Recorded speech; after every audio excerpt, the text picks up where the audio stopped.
चिराग पासवान की पार्टी जो है वो बिहार फर्स्ट, बिहारी फर्स्ट महासंकल्प अभियान करने जा रही है। इसका उद्देश्य क्या है? बिहार के पूरे कायाकल्प को करने के लिए 16 जनवरी को हमारे नेता माननीय श्री चिराग पासवान जी के द्वारा शंखनाद किया जाएगा। यही वो हाजीपुर की धरती है जिसने हमारे नेता पद्म भूषण स्वर्गीय श्री रामविलास पासवान जी को रिकॉर्ड मार्जिन से जितवा के गिनीज बुक ऑफ वर्ल्ड में उनका नाम दर्ज करवाया था। ये हाजीपुर जो है वो लोक जनशक्ति पार्टी रामविलास की आधारशिला में रही है।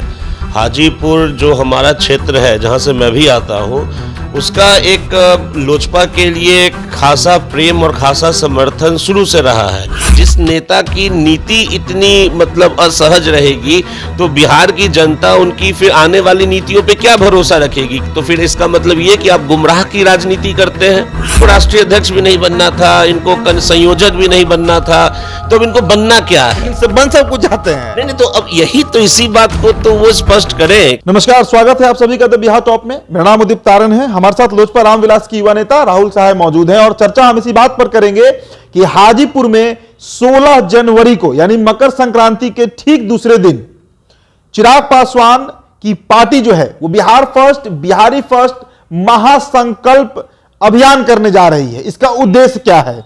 दूसरी तरफ बिहार की राजनीति एक ऐसे दोराहे पर खड़ी है जहां पर यह तय नहीं हो पा रहा है कि नीतीश कुमार आखिर क्या करेंगे। संयोजक बनने को तैयार नहीं है। पहले उनकी पार्टी चाह रही थी कि वो संयोजक बने, लेकिन अब उससे कतरा रहे हैं। इंडिया गठबंधन का क्या होगा? बिहार में सीट शेयरिंग कैसे महागठबंधन का होगा? ऐसे कई मुद्दे हैं जिस पर बिहार की राजनीति के अगले 3-4 महीने टिके रहेंगे। हम राहुल साहब से पहला सवाल यही लेंगे, सर हाजीपुर पर फिर एक बार आप लोग पड़ गए, फिर फोकस कर रहे हैं। 16 जनवरी को आप लोग का एक बड़ा महाअभियान कहा जा रहा है, अभियान नहीं महाअभियान वहां पर होने जा रहा है और आपके पार्टी के प्रदेश अध्यक्ष ने तो बजाबते उसके लिए एक नोटिस जारी किया कि अधिक से अधिक कार्यकर्ता पहुंचे। आप भी हाजीपुर के हैं, क्या ये क्यों किया जा रहा है और क्या दृश्य इससे बनेगा? देखिए, हाजीपुर जो है वो लोक जनशक्ति पार्टी रामविलास की आधारशिला में रही है। हाजीपुर जो हमारा क्षेत्र है जहां से मैं भी आता हूं, उसका एक लोजपा के लिए खासा प्रेम और खासा समर्थन शुरू से रहा है। यही वो हाजीपुर की धरती है जिसने हमारे नेता पद्म भूषण स्वर्गीय श्री रामविलास पासवान जी को रिकॉर्ड मार्जिन से जितवा के गिनीज बुक ऑफ वर्ल्ड में उनका नाम दर्ज करवाया था। तो जब लोक जनशक्ति पार्टी रामविलास की बात होती है तब तक हाजीपुर का बात होना लाजमी है। तो ये हमारा घर रहा है, ये हमारी भूमि रही है और समस्त बिहार को बदलने का बीड़ा जो हमारे नेता माननीय श्री चिराग पासवान जी ने लिया है विगत 4 वर्षों से, जिसके लिए हम लोग संघर्ष कर रहे हैं, उसका शंखनाद करने के लिए हाजीपुर की धरती से तिलक लगाने से अच्छी कोई जगह थी नहीं। तो यहीं से हम लोगों ने बिहार फर्स्ट, बिहारी फर्स्ट जो हमारा एक ब्रॉडर एजेंडा है जिसके तहत हम बिहार की कायाकल्प करना चाहते हैं, बिहार के युवाओं को एक नया नेतृत्व देकर उनकी ऊर्जा को सकारात्मक ढंग से बिहार के विकास में लाना चाहते हैं। जो शिक्षा की बदहाल स्थिति बिहार में हुई है, ऐसे कई मुद्दे हैं जो बिहार फर्स्ट, बिहारी फर्स्ट के एजेंडे में है। तो बिहार के पूरे कायाकल्प को करने के लिए 16 जनवरी को हमारे नेता माननीय श्री चिराग पासवान जी के द्वारा शंखनाद किया जाएगा। एक नई आप कह सकते हैं राजनीतिक दिशा बिहार को इस 2024 में मिलने वाली है। और जैसा हमारे प्रदेश अध्यक्ष आदरणीय श्री राजू तिवारी जी ने बिहार के समस्त युवाओं का आह्वान किया है, ना कि सिर्फ युवाओं को बल्कि हमारे बुजुर्ग, हमारी जो बहनें माताएं हैं, सब लोग 16 जनवरी को आएं और इसको एक भव्य कार्यक्रम बनाएं। भीड़ तो जुटेगा, भीड़ तो बड़ा जुटेगा, लेकिन संसदीय क्षेत्र पारस जी का है और आप जिनका नाम ले रहे हैं बार बार, रामविलास पासवान, उन्होंने ही 19 में अपने भाई पर भरोसा किया, वहां से टिकट दिया, वो जीत भी गए। जी देखिए, जो हाजीपुर है, जैसा मैंने आपको कहा, हाजीपुर की जनता सिर्फ एक ही नाम, एक ही पार्टी जानती है, वो है लोक जनशक्ति पार्टी रामविलास पासवान जी और हमारे नेता माननीय श्री चिराग पासवान जी। आप अभी भी जाके देख लीजिए, मैं खुद हाजीपुर से आता हूं। हाजीपुर में जो है वो एक तरफा मामला है। हाजीपुर के समस्त जो हमारे महान जनता हैं, चाहे वो हमारे बुजुर्ग हो, चाहे हमारे युवा भाई हो, चाहे हमारी माता बहनें हो, चाहे वो किसी भी जाति किसी भी संप्रदाय के आते हैं, सब लोगों ने माननीय श्री चिराग पासवान जी पे अपना भरोसा जताया है। और बाकी किसका क्या कॉन्स्टिट्यूएंसी है, गढ़ है, इस पे मैं नहीं आने चाहूँगा, ये तो जनता फैसला कर ही देगी इस बार के चुनाव में।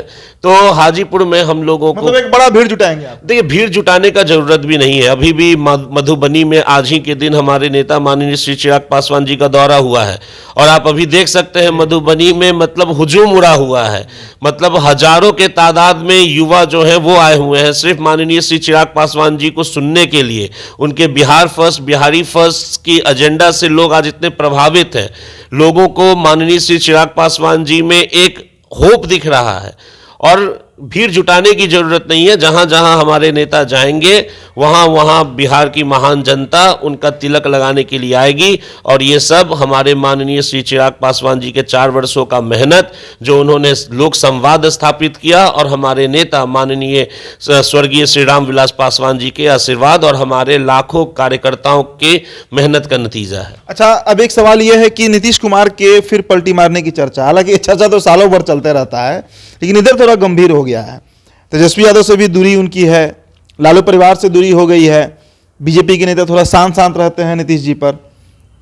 अगर इधर आए एनडीए में तो पारस जी का जो खेमा है, उनके जो प्रवक्ता है, हम नाम नहीं रखेंगे, वो कहते हैं कि चिराग जी फिर साष्टांग हो जाएंगे नीतीश कुमार के सामने। देखिए, माननीय श्री नीतीश कुमार जी को अपनी अब राजनीतिक जो उनका डिसीजन है, उनका क्या स्टैंड है, वो बिहार के सामने रखना चाहिए।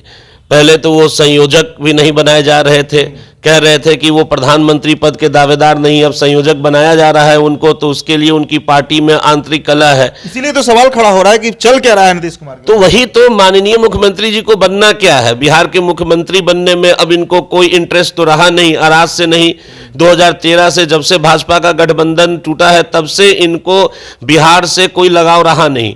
तो ये तो मुख्यमंत्री भी नहीं रहना चाहते हैं, और इन्होंने कहा भी है कि मुख्यमंत्री बन भी नहीं रहे थे, जबरदस्ती इनको बना दिया गया।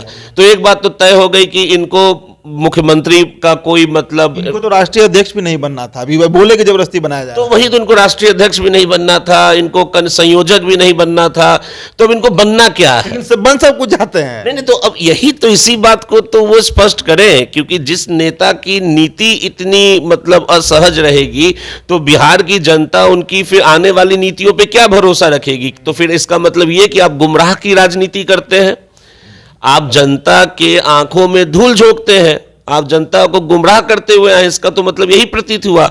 और नहीं तो अपना स्टैंड रखिए, अगर आपकी कोई विचारधारा है तो उसको बिहार की जनता के सामने रखिए कि आप किन बातों पे रखते हैं। एक तो आपका गठबंधन जो इंडी अलायंस है वो बिखरा हुआ, चरमराया हुआ है। अच्छा, पश्चिम बंगाल में कल के समाचार पत्रों में है कि वहां पे जो कांग्रेस को 2 सीटें ऑफर कर रही हैं तृणमूल कांग्रेस, और अधीर रंजन चौधरी जी जो बंगाल के कांग्रेस के प्रदेश अध्यक्ष है, उन्होंने कहा है कि कांग्रेस भीख नहीं मांगेगी तृणमूल के सामने। जो लेफ्ट है, जो वामपंथ है, उन्होंने बॉयकॉट कर दिया है कि हम उस किसी भी गठबंधन का हिस्सा नहीं होंगे जिसमें तृणमूल होगी। तो एक तो वहां के अधीर रंजन चौधरी जी का खुद का सीट बरहमपुर, उनमें मतलब उनका संकट दिख रहा है। तो बंगाल में तो ये गठबंधन की हालत है। केजरीवाल का भी वही केजरीवाल जी का देखिए, पंजाब में आम आदमी पार्टी ने कांग्रेस को हराया है चुनाव और सत्ता पे आई है अभी हाल फिलहाल में। उसके बाद भी फिर ये दोनों पार्टी जो कि पंजाब में एक दूसरे के खून के प्यासे थे, वो फिर अब जनहित के लिए कैसे गठबंधन में आ रहे हैं, ये तो मेरे समझ के परे है। तो दूसरी बात तो ये हो गई कि नीतीश जी को पहले तो अपना गठबंधन स्पष्ट करना चाहिए कि वो इंडी अलायंस में है भी कि नहीं है, और है तो क्या है। अभी देखिए गठबंधन में उनको क्या क्या बनाया जाएगा। और मुख्यमंत्री एनडीए में आते हैं तो जो पशुपति कुमार पारस जी का खेमा है वो कह रहा है कि चिराग पासवान साष्टांग हो जाएंगे। देखिए, जैसा मैंने आपको कहा, जो माननीय सांसद का आप नाम ले रहे हैं, उन्होंने क्या कहा नहीं कहा, इस पे कोई प्रतिक्रिया देने की जरूरत नहीं है। बिहार की जनता और हाजीपुर की खास करके क्योंकि 20 के चुनाव में आप लोग बीजेपी से इसी मुद्दे पर अलग हुए थे कि नीतीश कुमार आ गए थे एनडीए में। नहीं, हम लोगों का एक ब्रॉडर स्टैंड था। हम लोगों ने उस बात को भी रखा था, हमारे नेता माननीय श्री चिराग पासवान जी ने, कि बिहार में के लिए नीतीश कुमार जी का नेतृत्व सही नहीं है। ये हम लोगों का डे वन से एजेंडा है। और जब माननीय मुख्यमंत्री जी गठबंधन में आए, हमारे नेता ने अपने एजेंडा को रखते हुए अलग हुए, वो कि हम लोग शुरू से मानते हैं कि बिहार का भविष्य माननीय मुख्यमंत्री श्री नीतीश कुमार जी के हाथों में सही नहीं है। उन्होंने कहा भी कि देखिए, मुख्यमंत्री जी अभी तक नली गली में लगे हुए हैं, दुनिया कहां से कहां चली गई, और बिहार को विकास करने के लिए इनका जो विजन है वो अभी तक नली गली में सीमित है। तो हम लोगों ने तो अपना पूरा ट्रांसपेरेंसी, पारदर्शिता बिहार के महान जनता के सामने रखते हुए जो भी फैसला लिया है। तो हम लोगों का स्टैंड तो डे वन से क्लियर है। हम लोग मुद्दों की राजनीति करते हैं, और उसके लिए माननीय चिराग पासवान जी ने, कोई उम्मीद है राहुल जी, लग रहा है कि अब नीतीश कुमार को बीजेपी ही एक्सेप्ट कर पाएगी? कितना वोट ट्रांसफर करा पाएंगे? कितनी उनकी क्रेडिबिलिटी बिहार में बची है? क्योंकि सारा काम तो उसी के लिए किया जा रहा है। अब देखिए, मुखिया लोग का वेतन बढ़ाया गया, करीब 2.5-3 लाख शिक्षकों को नियुक्त किया गया, जो जीविका दीदी हैं उनमें 17,000 के आसपास फिर नियुक्त किया जा रहा है, जिनको हटा दिया गया था। तो वोट के लिए तो नीतीश कुमार काम कर ही रहे हैं। देखिए, वही तो मैंने कहा ना आपको कि बिहार की जो महान जनता है वो राजनीतिक तौर से काफ़ी जागरूक है, और बिहार की जनता ये सब देख रही है कि ये जो भी फेरबदल हो रहे हैं, ये सब कुछ नहीं बल्कि चुनाव से पहले का लेफ्ट राइट है। 18 वर्षों से माननीय मुख्यमंत्री जी ने बिहार की स्थिति को पूरी तरीके से चरमरा दिया है। कोई भी विभाग हो, तो जनता जो है इस झांसे में आएगी नहीं। जहां तक बात हुआ कि भाजपा उनको एक्सेप्ट करेगी कि नहीं करेगी, तो मैं फिर आपको कह रहा हूं कि माननीय गृह मंत्री श्री अमित शाह जी ने 2 बारी इस बातों को कहा भी है कि नीतीश बाबू के लिए भाजपा और एनडीए के लिए गठबंधन बंद है। तो मुझे नहीं लगता कि इसके बाद किसी और कोई टिप्पणी की जरूरत है। जब शीर्ष नेता भाजपा के ये बात कह रहे हैं, तो फिर अब इसके बाद कयास लगाना, तो वो तो मुख्यमंत्री जी अपना कयास लगाते रहे। वो तो सब दरवाज़ा खटखटा ही चुके हैं, और अभी भी खटखटा ही रहे होंगे, क्योंकि इनके पास कोई विकल्प अब है नहीं। तीसरे नंबर की पार्टी है, और अपने पॉलिटिकल इनसिक्योरिटी की वजह से इनका जनाधार भी अब काफ़ी ज़्यादा सीमित हो चुका है। चलिए, तो मतलब लोजपा रामविलास जो है वो अपने स्टैंड पर अभी तक खड़ी है। पिछले 4 सालों से हर रोज लगातार सीएम नीतीश का विरोध, उनकी नीतियों का विरोध, उनकी कार्यशैली का विरोध, और उसी पदचिन्ह पर चलते हुए लोजपा अभी भी ये कह रही है, उनके नेता कह रहे हैं, पार्टी कह रही है, प्रदेश अध्यक्ष और चिराग पासवान भी कह रहे हैं कि नीतीश कुमार एक्सेप्ट नहीं होंगे एनडीए में। बीजेपी क्या करती है? क्या फिर से कोई ऑप्शन तलाश रहे हैं नीतीश कुमार? ये बड़ा सवाल है। लेकिन इन सब के बीच हाजीपुर जो है वो केंद्र बने रहेगा। 16 जनवरी से एक महाअभियान बिहार फर्स्ट, बिहारी फर्स्ट को लेकर चिराग वहां से शुरू करने जा रहे हैं। गोलबंदी करना है, लामबंदी करना है हाजीपुर के मतदाताओं को, वोटर्स को। तो हम उस वो जो कवरेज होगा वो भी आपको हम दिखाएंगे। फिलहाल इस चर्चा में इतना ही। मेरा नाम उदित तारन है, हमारे साथ राहुल साहब मौजूद है। बहुत बहुत शुक्रिया।